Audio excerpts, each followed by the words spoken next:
Kita lanjut ke Imam At-Tirmidzi. Ismuhu wa nasabuhu. Wal Imam Al-Hafidhu Abu Isa Muhammad ibn Isa ibn Sawrah ibn Musa ibn Dhahhak As-Sulami At-Tirmidzi. Nama dan nasab beliau. Gelar beliau Al-Imam.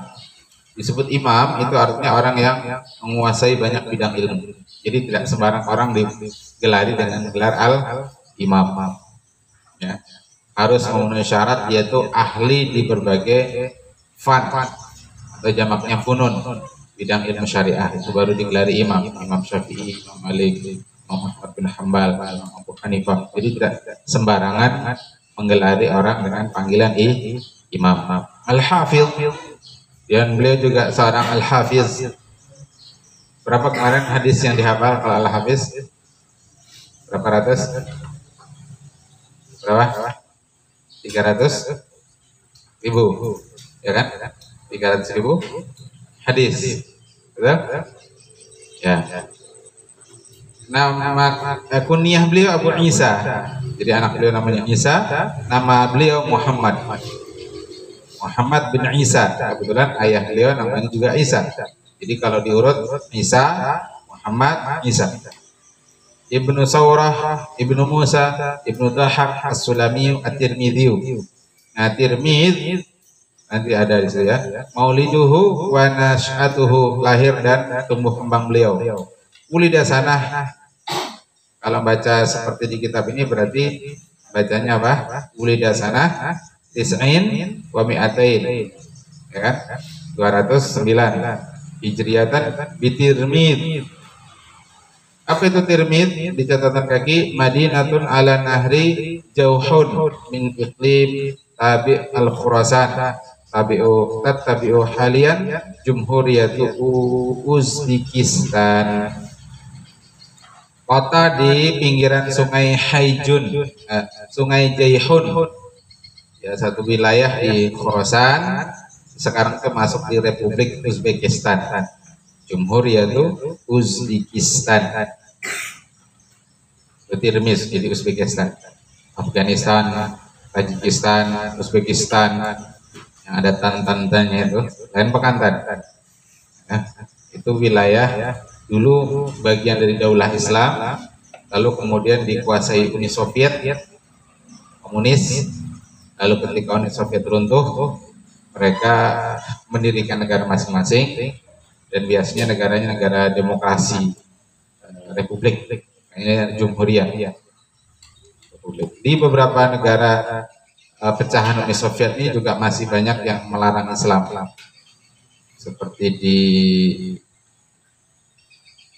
Uzbekistan itu termasuk yang melarang perkembangan Islam. Jadi orang sholat Jumat masih dilarang. Menyebarkan Islam kafah itu dipersulit, ya. Sehingga banyak para aktivis yang memenuhi penjara-penjara di Uzbekistan. Kalau Afghanistan, alhamdulillah, ya, ala kulli hal alhamdulillah, sejak Taliban berkuasa. Taliban ini kan para santri pelajar yang dulu asalnya ngaji di Taliban daerah India, lalu mereka latihan militer, lalu angkat senjata, lalu berhasil mengusir apa dulu di Afghanistan itu, ya, Uni Soviet atas bantuan Amerika. Nah, lalu kemudian Amerika juga ditendang, lalu masuk di sana Osama bin Laden. Ya, lalu Amerika marah, lalu dituduhlah Osama bin Laden sebagai teroris. Kejar-kejar sampai akhirnya konon katanya terbunuh di Pakistan.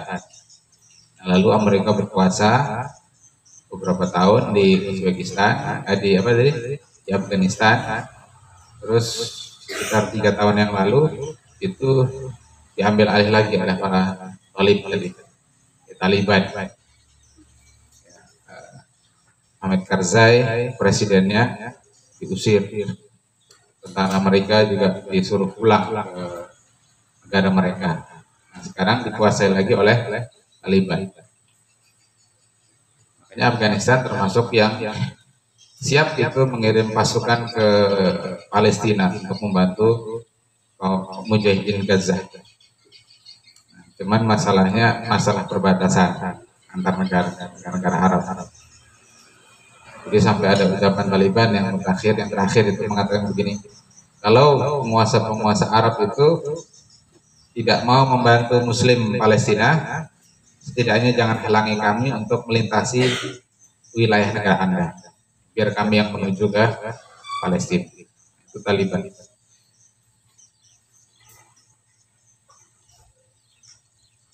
Terus itu tadi apa? Afghanistan.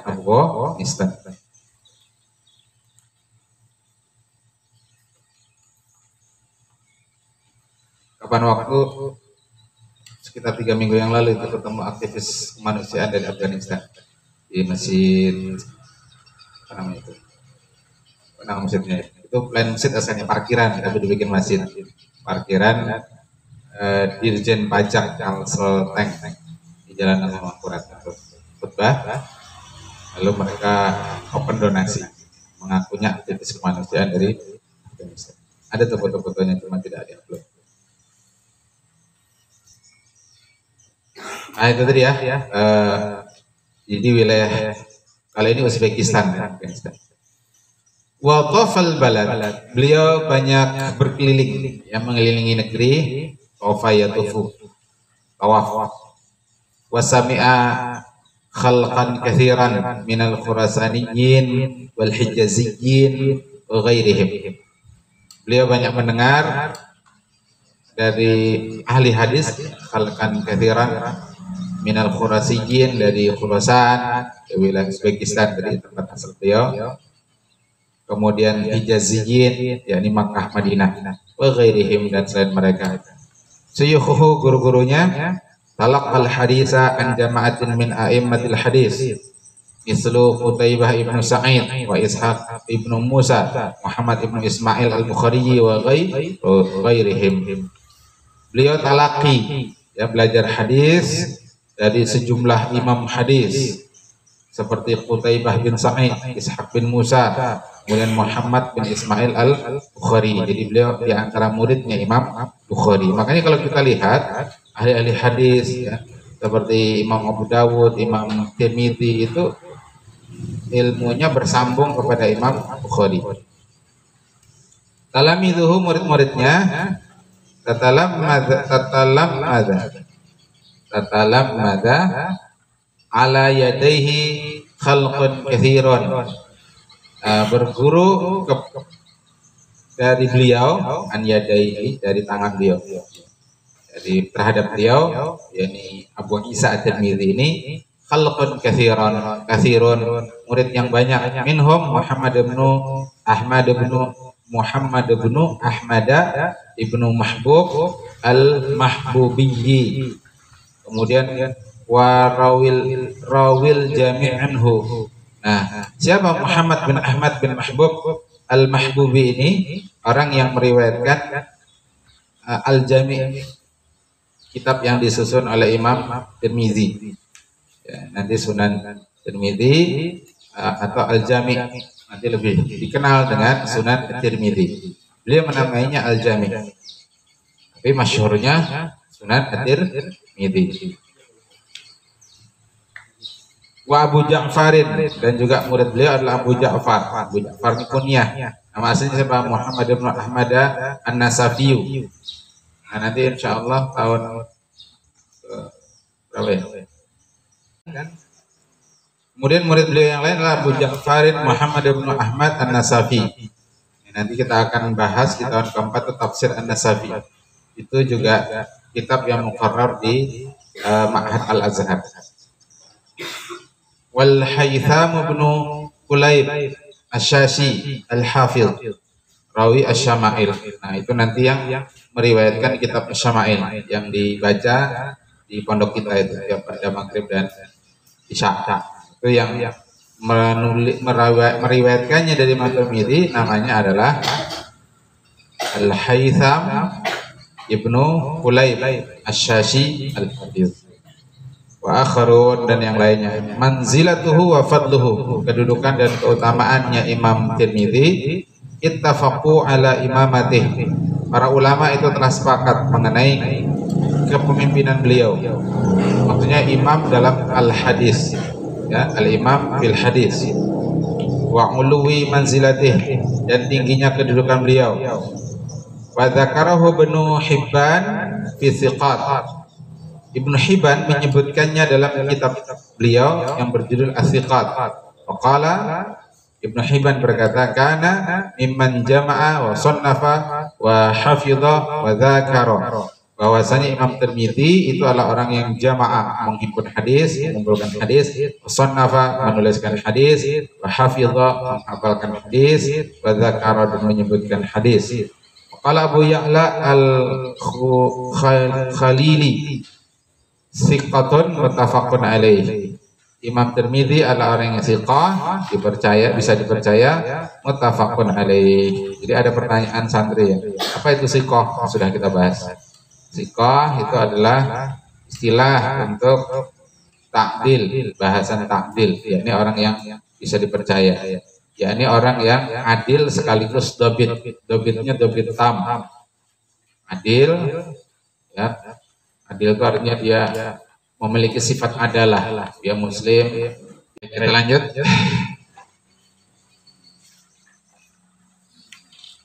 Tasanifuhu,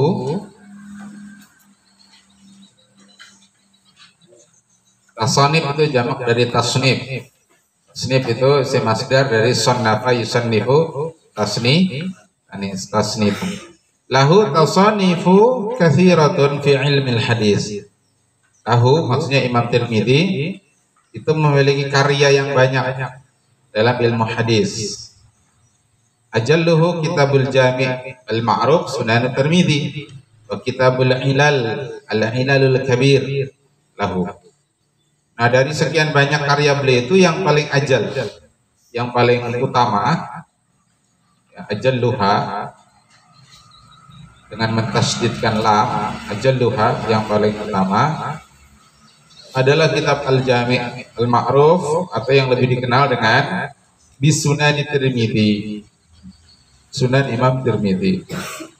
Sunan tadi jamak dari sunnah, hadis-hadis atau sunnah-sunnah yang dihimpun oleh Imam Tirmidzi. Di Indonesia jadi sunan, Sunan Kalijogo, Sunan Gunung Jati, Sunan Bonang, Sunan Kudus. Nah, sunan itu artinya kan sunnah itu artinya contoh. Ya, man sanna sunnatan hasanatan, siapa mencontohkan contoh yang baik. Jadi artinya sunan itu orang yang dicontoh. Sunan itu orang yang dicontoh, diikuti. Lalu yang kedua yang ajal dari kitab beliau adalah Kitabul Ilalul Kabir. Ini kitab yang berisi tentang ilmu ilal, sebuah ilmu yang paling sulit dalam ilmu hadis. Nah, tapi beliau mengarang kitabnya, berarti beliau mumpuni di bidang ilal. Nah, ini masyhur kitab beliau Ilalul Hadis. Kalau belajar Ilalul Hadis, biasanya rujukannya adalah Ilalul Kabir karya Imam At-Tirmidzi. Mudah-mudahan antum nanti bisa akan mengambil konsentrasi di ilmu hadis, nanti bisa haji kitab ini. Nubdzatun an kitabih, ringkasan dari kitab beliau yakni Al-Jami' atau Al-Ma'ruf Sunan Tirmidzi tadi. Yu'addu kitab Tirmidzi musamma Sunan Tirmidzi, ya, teranggap sebagai kitab Imam Tirmidzi yang dinamai dengan Sunan Tirmidzi atau Jami'ut Tirmidzi, atau bisa juga disebut Jami' Tirmidzi. Jadi bisa dibaca Tirmidzi, bisa disebut Turmudi. Jadi kalau Tirmidzi sama-sama di kasrah ya, Tirmidzi, taknya di kasrah, zaknya di kasrah. Kalau dhammah sama-sama dhammah. Turmud, bisa Tirmidzi, bisa Turmud. Ada juga yang mengatakan Tarmidzi. Jadi ada juga yang mengatakan bisa dibaca Tarmidzi. Tapi ya kita ulun pribadi lebih senang bacanya Tirmidzi atau Turmud, Turmudi atau Tirmidzi. Ahsanul kutub tertiban. Jadi kitab Sunan At-Tirmidzi ini adalah sebaik-baik kitab dalam hal tertib, sistematika, urutan. urutan penulisannya, susunan penulisannya itu paling ahsan. Wa ahsanuha faidatan dan wa aktsaruha faidatan, dan yang paling banyak faidahnya. Wa aqalluha takraran, dan paling sedikit pengulangannya. Jadi enggak banyak diulang-ulang di sini.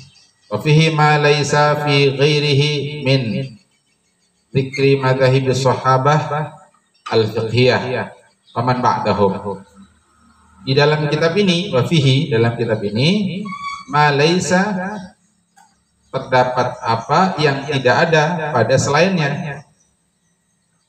Berupa apa? Min dzikri madzhab sahabah, menyebutkan tentang mazhab para sahabat, fikihnya para sahabat. Sahabat Ibnu Umar pendapatnya demikian, Ibnu Abbas demikian. Nah, itu mazhab sahabat dibahas di kitab Sunan At-Tirmidzi. Faman ba'dahum, dan juga setelah generasi sahabat, ini generasi tabi'in. Wa wujuhil istidlal. Nah, dan yang menjadi kitab ini menjadi aktsaruha faidah itu adalah wa wujuhil istidlal, arah pendalilan. Wujuh itu kan jamak dari wajhun, sisi pendalilan. Kalau talib seperti antum, ya, ke kita nih para talib, itu nggak boleh ya hanya mencukupkan dengan kesimpulan hukum. Ustaz, apa hukumnya rebonding? Haram. Nah, selesai. Itu nggak boleh. Nggak boleh kita merasa puas begitu. Tapi antum, kita semua harus lebih jauh dari itu. Kenapa kok haram? Ya pun. Ya. Hampir melayang ya. Atau kemarin, apa hukum salaman? Kalau ijab boleh, dah puas. Gak boleh, kita nggak boleh merasa puas hanya dengan dijawab dengan kesimpulan hukum. Tapi kita harus kepo, harus penasaran. Kenapa kok boleh? Ada nggak yang tidak membolehkan? Apa alasan yang membolehkan? Apa alasan yang mengharamkan? Ada tidak tafsilnya? Rincian-rinciannya. Nah begitu. Kalau kemudian membolehkan, apa dalilnya? Pihak yang mengharapkan, apa dalilnya? Bagaimana munaqashah, diskusi antar dalil? Sudah ketemu dalilnya, bagaimana wajhul istidlalnya? Nah begitu. Maka para penuntut ilmu itu memberikan perhatian terhadap kesimpulan hukum, ya, sebagaimana dia juga mestinya memberikan perhatian terhadap bagaimana istidlalnya, proses pendalilan. Ini jangan sampai begitu dijawab boleh, dah dijelaskan alasannya, nggak merasa penting mendengar penjelasan. Atau ketika kesimpulannya di akhir, dia nggak perhatian terhadap penjelasan awal, tunggu kesimpulan akhirnya dia. Itu orang awam boleh begitu, orang di kampung boleh, tapi thalib nggak boleh. Ya. Para thalib tidak boleh begitu. Harus memberikan perhatian ya, sampai hal-hal yang sifatnya mendasar. Ya, paham antum? Paham tuh? Paham tunna? Jadi harus memberikan perhatian, berikan himmah. Lalu seluruh ilmu itu digunakan. Kalau kaitannya dengan lughah, bahasan lughahnya bagaimana? Kalau kaitannya dengan mustalah hadisnya di mana? Kalau kaitannya dengan usul fikihnya di mana? Gitu. Jadi ilmunya itu digunakan. Itulah pentingnya kita mempelajari mustalah hadis, belajar usul fikih, belajar bahasa Arab. Nah nanti karena hasilnya akan beda, orang yang hanya mendengar kesimpulannya lalu puas dengan kesimpulan, dengan orang yang menelusuri sampai ke akar-akarnya, keyakinannya beda, kemantapan hatinya beda. Ya kan? La yastawi alladziina ya'lamuna wa la ya'lamun. Tidak sama orang yang mengetahui dengan orang yang tidak mengetahui. Nah begitu. Paham ya? Tolong ini diresapi dan diamalkan. Jadi jangan hanya merasa puas dengan kesimpulan hukum, tapi harus digali lebih dalam. Kenapa kok hukumnya begitu? Apa dalilnya? Bagaimana wajhul istidlalnya? Arah pendalilan. Kenapa ada khilaf? Seperti apa khilafnya? Dari sekian khilaf itu mana yang rajih? Mana yang kuat? Mana yang marjuh? Itu harus jadi biah kita. Biahnya santri MDF. Jadi supaya ilmunya itu menjadi ilmu yang mendalam, ya. Ar-rasikhuna fil ilm.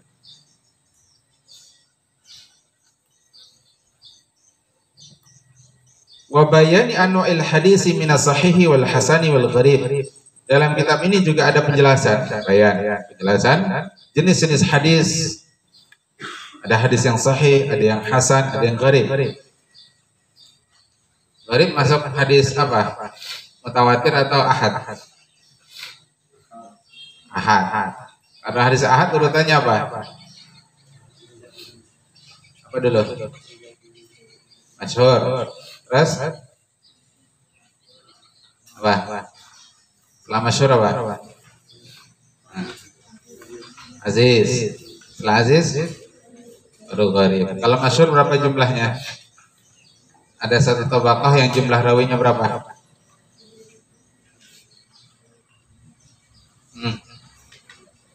Berapa? Ya, apa sudah? Baru TS. Berapa kalau masyhur? 2 atau 3? Hah? Lebih dari 2. Lebih dari 2 itu kan 3 berarti. Minimal 3. Terus kalau aziz 2, ya kan? Kalau gharib 1. 3, 2, 1. Wa fihi jarhun wa ta'dilun. Dalam Sunan At-Tirmidzi itu juga ada bahasan jarhun wa ta'dil. Kemarin kita bahas. Jadi luar biasa kitab Niatinya. Dia menghimpun tidak hanya membahas hadis secara riwayah, tapi juga ilmu hadis diterapkan pada kitab beliau ini. Sunan At-Tirmidzi. Wa fi akhirih, dan yang kedua adalah kitab Ilal. Qad dzakara fihi, sungguh beliau telah menyebut di dalam kitab Ilal. Lengkapnya apa tadi namanya? Al-Ilalul Kabir, ya. At-ta'rif al-istilahiyya li hadisil hasan li ghairihi hasba ma tabbaqahu fi khilali jami'ihi wa takallama ala ilalil hadis al-khafiyah wa zahirah. Yang kedua itu kitab beliau fi akhirih, yang terakhir kitab beliau yang berjudul Al-Ilal. Sungguh beliau telah menyebutkan dalam kitab Al-Ilalul Kabir itu ta'rif istilahi, definisi istilah untuk hadis hasan li ghairihi. Jadi karena istilah hasan termasuk hasan li ghairihi itu baru dimunculkan oleh Imam At-Tirmidzi. Sebelumnya itu hanya ada hadis sahih, hadis dhaif. Jadi ulama sebelum Imam Tirmidzi itu tidak mengenal yang namanya hadis hasan. Mereka hanya membagi hadis menjadi 2 kelompok. Hadis sahih, hadis dhaif, atau hadis saqim. Sahih itu sehat, saqim itu sakit. Sahih itu sehat, dhaif itu lemah. Memang kalau sehat lawannya sakit, ya kan? Sahih dan saqim. Kalau nya dhaif berarti lawannya qawi harusnya. Hadisul qawi wa hadisul dhaif. Nah, termasuk di kitab Ilal itu dibahas mengenai al-hasan di ghairih. Hasan statusnya hasan karena diangkat derajatnya oleh hadis yang lain. Itu kan makna hadis hasan di ghairih. Sesuai apa yang tabbaqa, ya, tingkatannya fi khilali, pada kitab Jami' yang beliau himpun, watakallama ala illalil hadis al-khafiyah, dan beliau membahas mengenai ilal, ya, adanya ilah, penyakit dalam hadis yang khafi maupun yang mudhahirah maupun yang terang nampak. Qala Tirmidzi, berkata Imam Tirmidzi, sannaftu hadzal kitaba fa'aradtuhu ala ulama'il Hijaz faradu bih. Saya telah menulis kitab ini, yakni kitab Sunan At-Tirmidzi atau Jami' At-Tirmidzi. Fa'aradtuhu ala ulama'il Hijaz. Lalu saya sodorkan di hadapan ulama Hijaz. Saya presentasikan. Faradu bih, lalu mereka ridha dengan kitab tersebut. Nah, ini di antara tradisi ilmu ya. Di antara tradisi ilmu, para ulama itu menulis kitab, naskahnya. Nah, setelah itu naskahnya ditunjukkan dulu kepada ulama. Nanti kalau para ulama setuju, baru beliau perbanyak, baru dicetak besar-besaran. Dulu nggak ada fotokopian. Dulu tidak ada mesin percetakan. Berarti yang menulis, ditulis ulang dalam jumlah yang banyak. Nah, antum juga nanti kalau nulis buku, nulis kitab, itu usahakan untuk ditashih dulu, dikoreksi oleh guru yang dianggap mumpuni di bidang itu. Nah, baru kemudian dicetak. Nah, tradisi ini kan tradisi juga di akademis, di kampus. Konsultasi dengan dosen, koreksi, diperbaiki, baru boleh ujian. Nah, baru kalau misalkan mau dicetak, diperbanyak. Jadi ukuran keulamaan seseorang dulu itu adalah ketika diuji oleh ulama yang lain sezamannya. Seperti yang beliau lakukan ini. Kemudian wa'aradtuhu ala ulama al-Iraq faradu bih. Kemudian saya sodorkan kepada para ulama Irak dan mereka juga ridha. Wa'aradtu ala ulama Khurasan. Kemudian saya sodorkan kepada para ulama Khurasan, faradu bih. Mereka juga ridha, senang dengan kitab beliau. Jadi ulama lintas negara nih ya, Hijaz. Kemudian mana? Irak, Khurasan. 3. Lalu beliau mengatakan wa man kana fi baitihi hadzal kitabu. Siapa yang di rumahnya ada kitab ini, kitab Sunan At-Tirmidzi, faka'an nama di baitihi nabiyyun yatakallam. Maka seolah-olah di rumahnya itu ada nabi yang sedang bersabda kepadanya. Nah, jadi artinya ini kitab yang penting untuk kita miliki. Yang belum punya nabung ya, untuk beli kitab. Kitabnya apa judulnya tadi? Sunan At-Tirmidzi. Jadi Sahihul Jami' Bukhari dibeli, Sahihul Jami' Muslim dibeli. Kenapa? Itu karena 2 kitab paling sahih setelah Al-Qur'anul Karim. Jadi Quran dah punya, Sahih Jami' Bukhari, Sahih Jami' Muslim. Nah, tambah lagi Sunan At-Tirmidzi. Jadi di Sunan At-Tirmidzi saja itu sudah apa tadi, aksaruha faidatan. Ada dibahas fikih, lintas madzhab sahabat, kemudian ada wujuhul istidlalnya. Apalagi kalau antum beli syarahnya. Nah, di antara syarah terbaik dari Sunan At-Tirmidzi itu adalah Tuhfatul Ahwadzi di syarhi Sunan At-Tirmidzi. 10 jilid kalau enggak salah. Harganya berapa ya? Sekitaran. Tuhfatul Ahwadzi di syarhi Sunan At-Tirmidzi. Kita belum punya juga, baru punya Maktabah Syamilah. Menjual pernah, tapi punya belum. Ya Allah, langsung beli Sunan Tuhfatul Ahwadzi saja. Karena kalau di syarah itu pasti ada matanya. Jadi hadisnya ada di kitab syarah itu. Tapi kalau cuma beli kitab Sunan Tirmidzi-nya nggak ada syarah. Nah, kita itu perlu syarah supaya kemudian paham. Seperti nanti di sini kan, insya Allah kitab ini luar biasa sebenarnya. Nanti kan kita akan bahas, kalau nggak salah 25 hadis atau 20 hadis, dibahas dari sisi lafadznya, i'rabnya, kandungannya. Kelas. wa jazahu anil Islam al muslimin a'zamu jazain.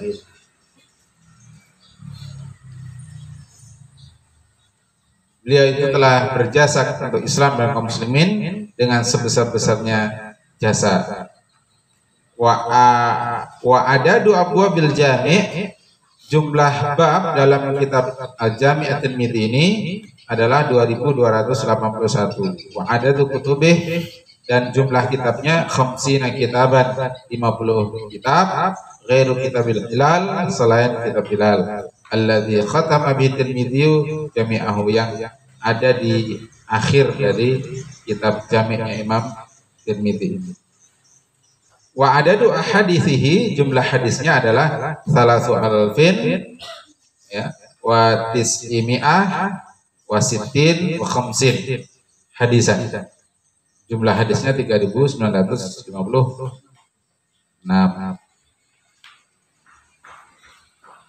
Wafatnya Imam Tirmidzi. Kufa basaruhu fi akhiri umrihi. Beliau mengalami kebutaan. Kufa itu buta. Kebutaan mata, bukan buta hati. Di akhir umur beliau. Jadi karena mungkin banyak baca ya, kurang tidur, banyak mutolak. Nah, akhirnya sampai buta beliau. Ya, cerita sedikit kemarin ziarah ke rumah kediamannya Abah Guru Husin Nafardin LSM, Ketua Majelis Ulama Indonesia. Kami dulu sempat mondok di tempat beliau di Pondok Pesantren Hanafa di dalam rangka minta ijazah, ya, syahadah pondok untuk keperluan pengurusan izin operasional MDM di Kemenak, supaya antum kalau ada yang mau ke Mesir, Azhar, bisa langsung ke Jami'ah, tidak harus jalur ma'had dulu. Jadi nanti kita bisa dua jalur ma'had yang pakai izin operasional yang ada itu, atau nanti langsung jalur Jami'ah. Nah, kalau jalur Jami'ah itu harus resmi di bawah Kemenak. Banyak syaratnya, dan di antara syaratnya itu adalah pimpinan atau pengasuh pondok pesantren itu harus punya ijazah atau syahadah yang menunjukkan dia alumni pondok. Kami udah lama diminta beliau diurus, ya sudah, mungkin 5 tahun yang lalu, tapi kada terus urus. Pas ada keperluan baru kemarin diurus. Nah, kondisi beliau ya begitu, sudah umur 76 tahun, uzur. Sempat ini Wahyudi jadi insident. Lawas yang berdiam. Nah, sedih ya hati. Ada ingat kasih dia. Oh, Wahyudi. Iya. Nah, ingat. Alhamdulillah, senangnya hati. Kan padahal ya kita termasuk yang alumni yang sering berkunjung ke MUI ketika beliau sehat di ngantor di MUI. Berkunjung ke rumah. Agak lumayan sering, tapi karena uzur tadi sedih, jangan-jangan sedih lupa, ternyata ingat. Tapi waktu di mana tanda tangan di sini, padahal sudah ada kita sudah ada stempelnya, bahkan di atas sini kadang melihat ya, di sini guru hanya tuh. Waktu tanda tangan itu sini kadang melihat juga kertas.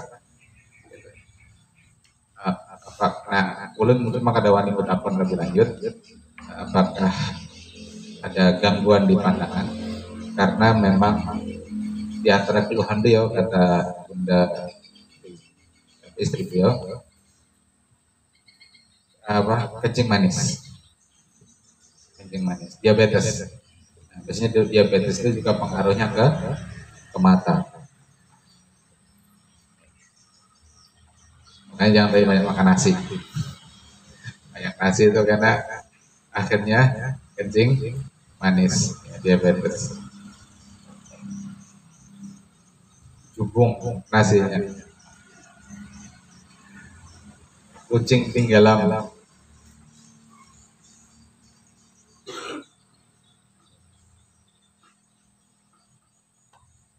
Jadi yang manis membunuhmu. Dia hati-hati dengan yang manis, karena yang manis itu membunuh. Dan Indonesia ini, orang Indonesia itu rata-rata sakitnya kencing manis, jantung kencing manis. Kalau orang Eropa jarang, orang Arab jarang, karena orang Arab itu banyak makan daging, protein, kambing, kentang, sapi. Kalaupun mereka makan yang ada tepungnya, mereka bukan dari beras, tapi dari gandum. Nah, gandum itu proses penguraiannya lebih mudah, lebih cepat, karena rantai kimianya lebih pendek, gelatinnya lebih rendah. Makanya Nabi, kalau antum baca di Syama'il Muhammadiyah, ya, makanannya kan roti, tapi roti yang bahannya dari gandum, bukan dari tepung beras.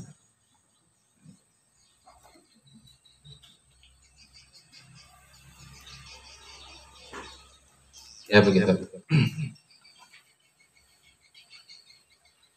Karena kalau banyak tepung itu nanti pankreas itu bekerja ekstra untuk mengolah, memutus, ya mengubah rantai kimia tadi menjadi energi. Nah, kalau gandum karena dia pendek, rantai kimianya tidak terlalu ekstra kerja pankreas, dia mengeluarkan insulin yang mengubah amilum menjadi, amilum itu bisa tepung berubah menjadi energi, itu lebih ringan kerja pankreas. Nah, kalau pankreasnya capek, lalu dia sakit, tidak normal lagi. Nah, ketika dia tidak normal, dia tidak bisa mengeluarkan insulin yang berfungsi untuk mengubah tepung menjadi energi. Akhirnya apa? Orang gula darah itu meskipun makan banyak tapi lemes. Kenapa lemes? Karena tepung yang dia makan tidak diubah menjadi energi, karena pankreasnya bermasalah. Pankreasnya bermasalah. Jadi makan banyak tapi malah lemas. Makan banyak karena tidak diolah malah justru menambah gula dalam darah. Jadi makin banyak makan, makin banyak gula dalam darah. Makanya nanti solusinya ya dikurangi makan yang tepung-tepungan. Biasanya kentang atau kalaupun beras hitam, bukan beras putih. Nah, atau dibantu pakai insulin dari luar. Makanya orang yang kencing manis biasanya disuntik di tangan atau di mana itu, disuntik insulin.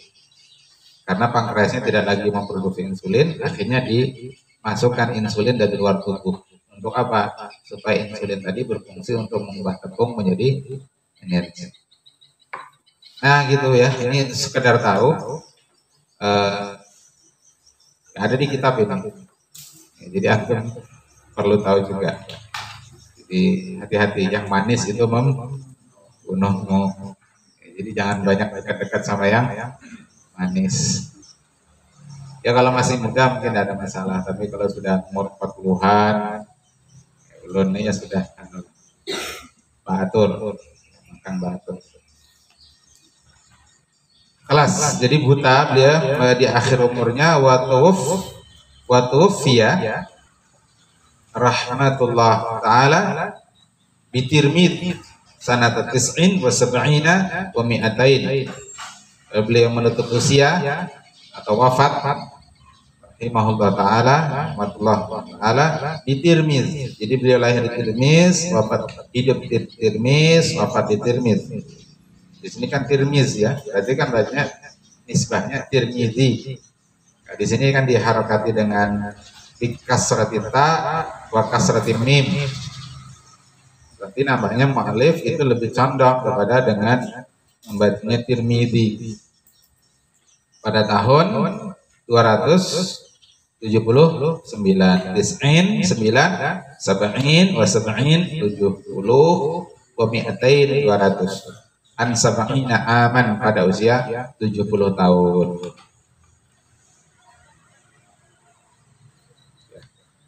Mungkin